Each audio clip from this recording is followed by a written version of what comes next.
It's Monday the 21st of July, and I came up this afternoon to do some art theory. Seem to be working hard all afternoon, but not quite sure where I've got to. What I started off doing was looking at local places to be able to go and see abstract art. So first of all, I started looking at Cambridge. I found the Contemporary Art Gallery, and I came across two names there of artists that were doing abstract work: Charlotte Cornish and Paul Edwards. And I looked up Paul Edwards on his website, Paul Edwards Art, and the kind of pictures that he did, very sort of on a white background, very crisp, strong coloured areas, and total abstract of sort of wavy lines and circles. Not my cup of tea, but obviously successful at what he did. But I couldn't find too much more on his website about how he worked. Charlotte Cornish, I looked around at her work, and I found a link to an article in Artists and Illustrators, which I've got a stack of. So I looked back and found the one with her work in, and there's an article about her prints and how she goes about making them.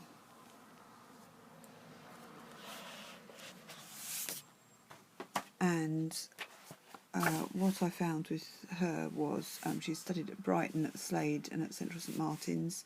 She wasn't afraid of colour, and influences Jackson Pollock, Howard Hodgkins, John Hoyland, Albert Irvin, who Jackson Pollock and Howard Hodgkin are the only ones I know of those, so I need to look at the others. And her influence from the abstract expressionists. The thing she valued, no longer trying to make real or seen places, but looking at the feeling and the sense of the place and an emotional response. Not worried so much these days about the wider landscape, but looking at small details, what I've called macro, and for instance looking for circles and seeing what she can find. So that's an exercise that I can do. She works from small watercolour studies, line drawings and photos, but it's really important to her to have a base to work from for abstract art, and just not to just start with a blank sheet of paper and see where she goes. And she works in acrylics using a flat horizontal canvas, and after she's applied the base, which she really doesn't want any brush marks or anything like that, she pours the paint on and applies it from above, and is always working applying wet on dry, so letting one layer dry completely before she puts the next layer on, and has a bucket of water nearby to take paint off if she doesn't like the effect. But it's working by flicking or blowing paint onto the canvas. And although she uses really bright colours, she doesn't actually use any sort of neon paints. She achieves the effects just by the contrast and the juxtaposition of colours. And she also says like screen prints for exactly the same area, the same reason that she can lay down flat areas of colour very quickly, which makes me even more keen to get on this screen printing course in September and to find out how it works, because I just really don't know at the moment. So that was Cambridge Contemporary Art Gallery. Then I looked at the Fitzwilliam Museum to see what they got, and they have got Matisse's Picasso works and things by people like Barbara Hepworth and Howard Hodgkin, who were influenced by those two, and Kettle's Yard, which is also available to me, a lot of work by Ben Nicholson, Joan Miro, Max Ernst, Bridget Riley, and I've dug out, I've got magazines of lots of different artists, and I've dug out the one on Joan Miro to have a look at. Then I looked at what was in Norwich and what's in the Castle Museum, Not too much of interest. They've the Norwich School of Painters, which is another area really completely not linked to abstracts. They've got an exhibition on at the moment called The Wonder of Birds, which my husband might be interested in going to, so that's something we could possibly do together.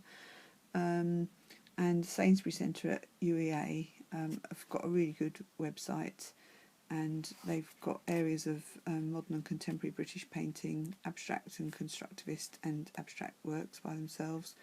I've noted down their opening times and had a look at what they've got in the way of Moores, Picasso, Degas, Bacon, and they've got 6 works by Picasso, and I've looked to see what's on display and what's not.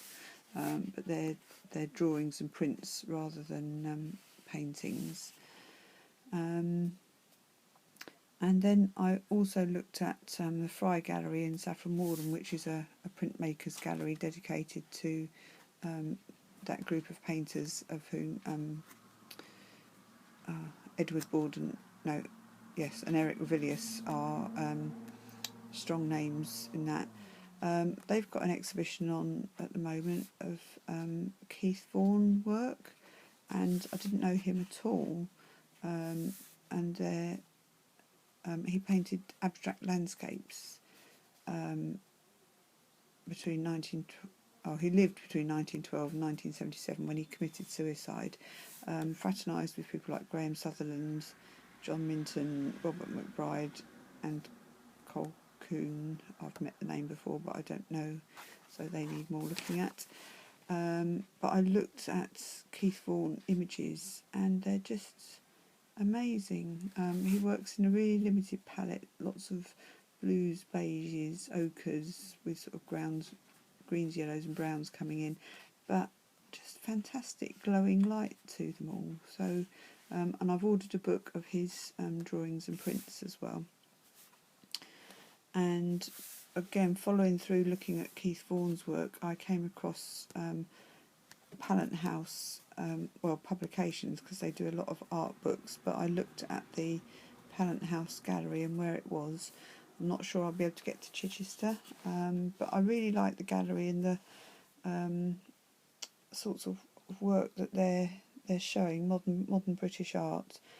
One of their current exhibitions is, which is on until 19th of October, is they've got the 12 prints that they've newly acquired from a trust fund of Royal Academy printmakers.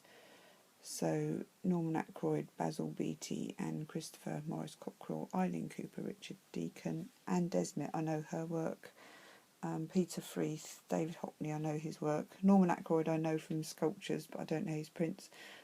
Tess Jarray, Humphrey Ocean and Emma Stibborn. So again, lots of names to look at there.